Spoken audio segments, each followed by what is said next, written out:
it's about time for me to rate Invincible Season 2. And I just gotta say, I enjoy Invincible a lot. The show, amazing. Amazon Prime, go watch it if you haven't.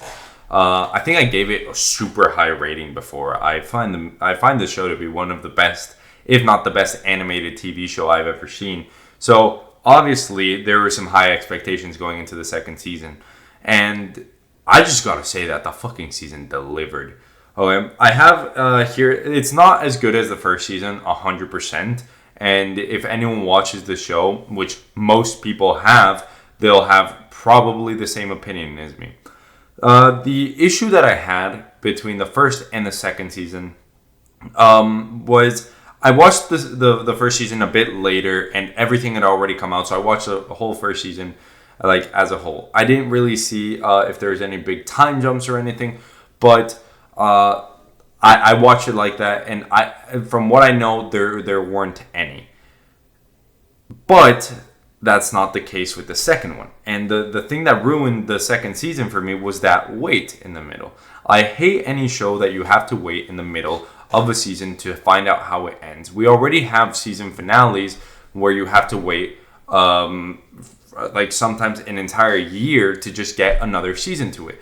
For some cases, like the Squid Game, we're still waiting maybe until December. I think I saw something like that. I might be completely wrong. I'll talk about it in a different video. But the case still stands. Mid-season breaks are never a good idea for any show. And you have to make sure that the audience is engaged throughout every episode. And there's definitely that. In this season, a lot of stuff was engaging. Definitely, I'm going into spoiler territory right now. But we have Omni-Man coming back, like Mark's dad, where he beat the shit out of Mark. And then he just left. And so you do start to think, what the hell happened? Why, what is going on in this show? And it definitely does get you a bit involved. And here I'm looking at the dates. We went from It's Been a While, season 2, episode 4 of Invincible, which was a great episode because that was when we really got what happened to Omni-Man after, and he became more human. That is something that he was lacking before. So we had that entire character development that we saw at the end of season 1, which was amazing and I really enjoyed. And that went from Friday, November 24th, so like Thanksgiving week, to then March 14th. That is insane to make like people wait 4 whole months for you to release another episode. Okay? People have stuff to do. People will forget about what happened before, and it drew a lot of people not away from the show, but it drew their attention away from it. And I have a friend that hasn't watched the entire second season. Why? Because he didn't want to watch the last episode on a cliffhanger, and he didn't want to watch it on the cliffhanger, and so he just hasn't gotten around to watching it later. And I feel like there are a lot of things that were introduced at the beginning of the season that didn't get fully fleshed out, but we do have a season 3 incoming. I think it's been renewed for at least 5 seasons, so that's incredible. We're getting a lot more Invincible, and the writers do not disappoint. There are some great things that happen in this show. So that's my first complaint. That's the first and the biggest, which is the timing of everything. If you don't feel like you're going to be able to give the audience what they want, take a bit of time and then produce what the audience wants. Because they're the people that are, at the end, funding you to make these movies. Because without audience retention, no producer is going to want to keep the show going. So you have to do this for the audience. And you can see that by what type of decisions they do in the show, and the type of characters that we get to see. It's very likable characters. Even the unlikable characters, such as Rexplode in the first season, he was a complete dick, complete asshole. And then now he's become a good character. You have these entire character developments that have really improved the show. And they have made it so much better as a result. But making these long waits will not help. And my second case is I felt a bit rushed, especially with Angstrom Levy. The issue with Angstrom Levy was he was introduced in season 1. He wanted to build a utopia. I meant to say season 2 at the beginning of season 2, not season 1.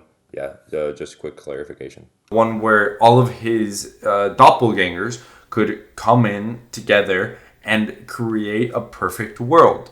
But the issue is that there is a lot of war struck in different parts of the multiverse where Omni-Man and Invincible turn evil and they colonize Earth, which obviously does turn him against him once he blows up his machine to save Invincible, and then he gets all the memories and all the knowledge from all of his versions, and that causes him to go insane, and him going insane causes him to hate Invincible. And you get to see that in the final episode. You definitely do see something interesting where when he goes to fight Invincible, they fight the entire episode, which is interesting, but it's just a weird situation where I personally thought that like we didn't see enough of him during the season. Like every now and then we saw a cameo and you're like, ooh, this Angstrom Levy guy is going to start doing some interesting things. But at the end, he doesn't do them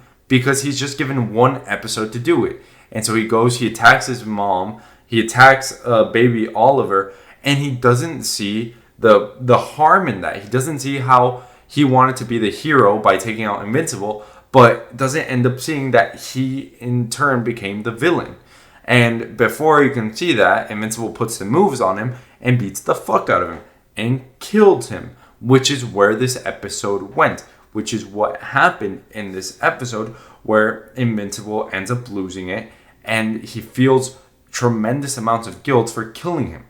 Obviously, he killed someone and one of his rules is to not kill someone, but at the end, that's what he did. And so it's kind of sad to see, but then like the season doesn't, I don't feel like it ended in quite a satisfying way. Like, I feel like this was like a bridge season. Like the first half of the season didn't feel that way, but the second one did feel like a bit of a bridge part of it because we saw a bit of Omni-Man, but we didn't see too much of what was happening there. We saw a lot of Alan the alien, but we didn't see too much of what happened, like what happens afterward. I feel like the second half of the season was treated more as setting up the next part.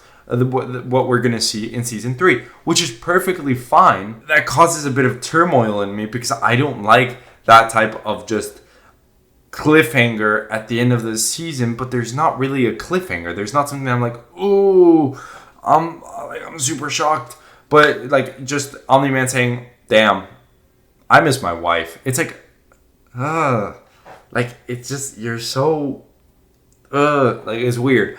I don't know. I didn't find it to be too...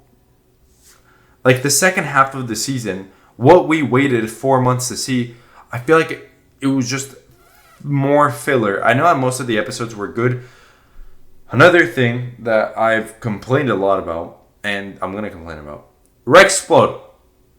Great character development, and I really like him, but now you're making humans seem invincible. Like... You're not making the Vulture seem invincible. Bro got shot in the head, stood up, and started beating the shit out of the person that shot him in the head. Like, it's just, it blows my mind, literally. Like, it's just so stupid. Like, I don't know. Like, if I got shot in the head, I'd be dead. Or brain damage. Or something. But he doesn't get that. So, that's one thing that I have. But I understand it's a comic book show. And Rexplode plays a bigger part in the comics of what I've heard. But yeah, okay, but I can let that one go. The timing I cannot.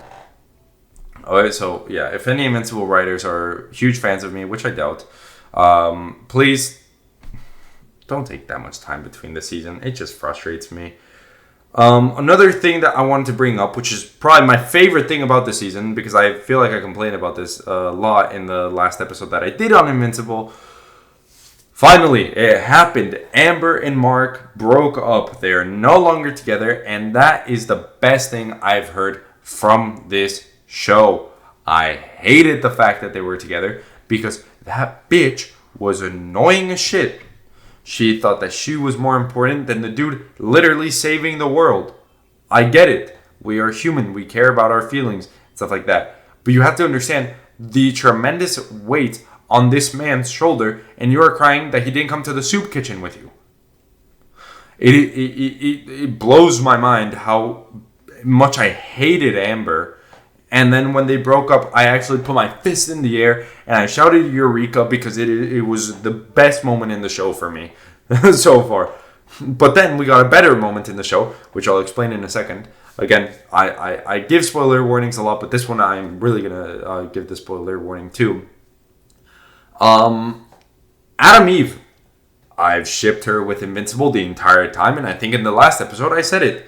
And the way that Invincible Mark gets out of the universe that he's in, because he killed Angstrom Levy, was that the Guardians of the Globe came in afterward because they were trying to find him because the world needs Invincible. And so they aged 30 years trying to find the technology to bring him back. They bring him back, and then a 45-year-old Adam Eve, I don't exactly know how old she was, but when she was older, she comes up to him, and then she's like, yo, like, we need you, but I need you more, because you just need to tell me if you love me or you don't.